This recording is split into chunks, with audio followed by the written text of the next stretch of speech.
Round ketiga kualifikasi Piala Dunia semakin dekat, membuat PSSI mau tak mau harus segera ngebut untuk secepatnya memastikan siapa pemain baru yang akan datang. Di mana mereka yang datang pastinya diharapkan bisa main di bulan September. Meski sampai detik ini belum ada kepastian siapa yang bakal didatangkan PSSI, namun calon lawan timnas di round ketiga merasa was-was dengan kejutan yang bakal diberikan oleh Ketua PSSI Erick Thohir. Karena seperti kita tahu, kalau Pak Erick ini emang dikenal akan manuvernya yang cukup mengejutkan.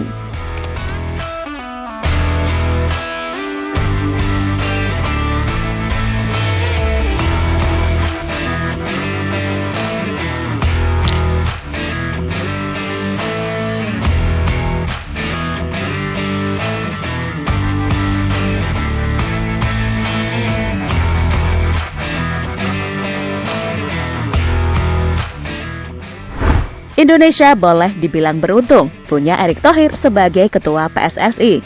Sebab harus diakui, sejak dipimpin oleh beliau, ada banyak sekali hal positif yang terjadi di sepak bola Indonesia. Tentu saja, yang paling mencolok adalah soal timnas Indonesia yang sekarang ini benar-benar banyak mendapatkan sorotan media-media luar negeri. Dan suka tak suka, Erick Thohir layaknya nabi yang akan menerangi PSSI yang sunyi, gelap, mencekam, dan diselimuti hawa jahat. Di tengah kesibukannya mengurus kementeriannya yang tak jarang juga bermasalah, Erick Thohir mampu memunculkan ide-ide brilian demi mengembalikan martabat PSSI dan memajukan timnas Indonesia. Dan dengan segala hal yang ia lakukan sejauh ini, maka tak heran kalau tim-tim rival di ASEAN benar-benar menganggap Erick Thohir sebagai ancaman nyata bagi hegemoni tim-tim besar di Asia.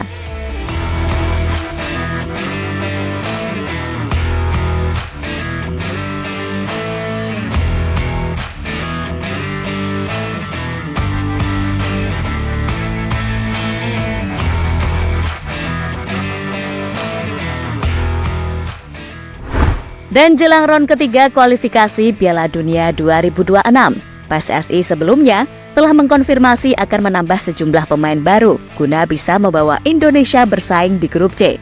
Namun sampai detik ini, sejumlah pemain yang dijanjikan oleh PSSI belum juga bergabung. Dan round ketiga yang hanya menyisakan waktu kurang dari 1 bulan lagi membuat PSSI mulai berpacu dengan waktu untuk paling tidak mengamankan 2-3 nama dulu untuk bisa main di bulan September. Nah, selain Marten Pas yang mudah-mudahan Agustus ini nasibnya bisa jelas, kali ini berita lainnya datang dari Kevin Dix dan Ole Romeni. Memang, baik Kevin atau Ole ini rumornya udah berulang kali dibahas.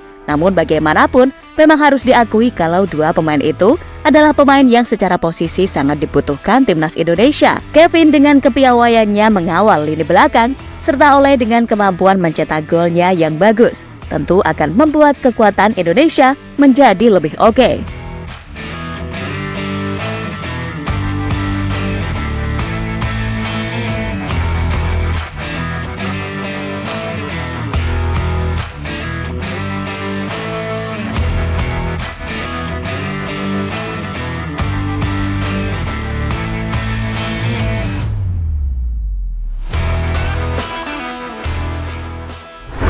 Dan tentu saja, apabila Pais, Kevin, dan Ole ini bisa masuk tepat waktu, sudah pasti ini akan sangat berpengaruh banget karena kualitas mereka yang memang di atas rata-rata. Nah, khusus Ole, keputusannya untuk memfallback Erick Thohir disinyalir menjadi pertanda kalau memang selama ini berkas Ole sudah diurus, tapi emang gak digembar-gemborin. Bisa jadi itu permintaan dari Ole atau gimana, kita gak ngerti. Karena ya, tahu sendirilah netizen kita seperti apa. Dan kabar ini pun kayaknya juga udah menyebar luas, sebab Australia serta Arab Saudi yang notabene adalah lawan Indonesia di bulan September nanti tiba-tiba berencana untuk mengubah game plan yang ada ketika melawan Indonesia andai Kevin dan Ole masuk.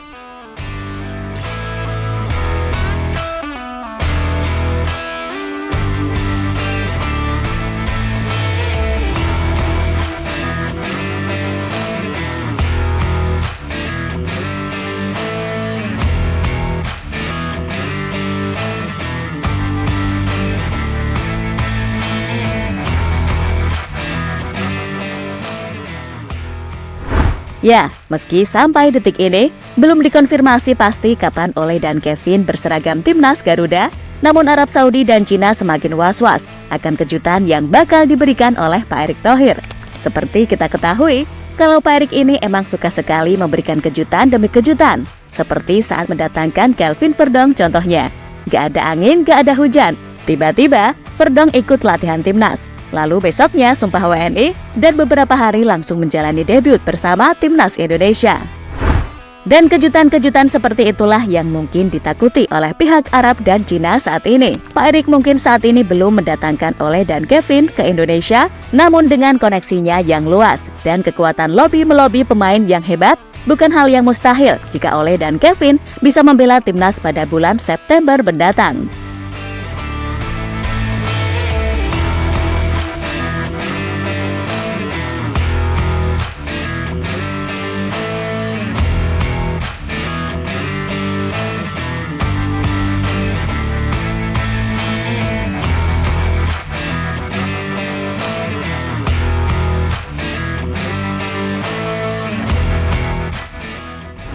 Dan jika benar, Ole dan Kevin bergabung dengan timnas pada bulan September mendatang, jelas kekuatan timnas akan semakin kuat. Dan bukan hal mustahil jika timnas bisa mencuri poin dari Arab Saudi. Dan hal itu pun juga diamini oleh media Vietnam The Tau 247. Menurut media tersebut, masuknya dua pemain itu sudah pasti akan membuat Indonesia jadi tim yang makin berbahaya. Karena semua tahu, Indonesia sekarang benar-benar jadi tim ASEAN rasa Eropa. Timnas Indonesia diketahui berpeluang sukses menaturalisasi Kevin Dix. Selain itu, PSSI juga berupaya meyakinkan dan melaksanakan rencana naturalisasi oleh Romani, yang juga merupakan striker berdarah Belanda dan Indonesia. Jika Dix dan Romani benar-benar dinaturalisasi di Indonesia, skuad Garuda menjanjikan tambahan pemain yang sangat berkualitas. Ulas The Tau 247.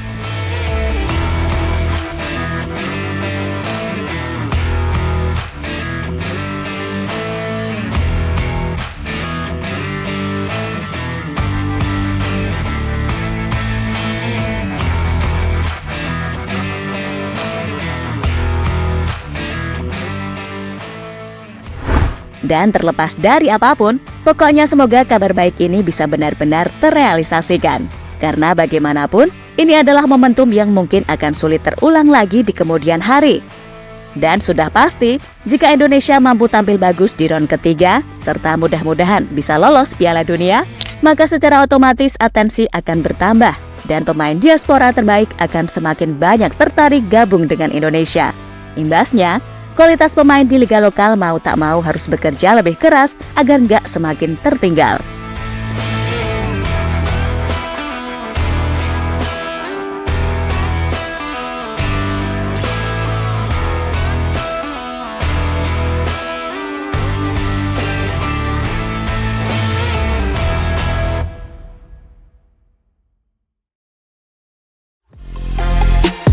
Halo, izin iklan sebentar ya guys. Jadikan ruangmu bernuansa timnas. Temukan beragam poster dinding, sepak bola dan timnas dengan desain menawan, kualitas premium dan harga yang tidak akan menguras kantong. Segera klik link Shopee di deskripsi video ini dan dukung timnas dengan sepenuh hati. Mulai dari dinding rumahmu.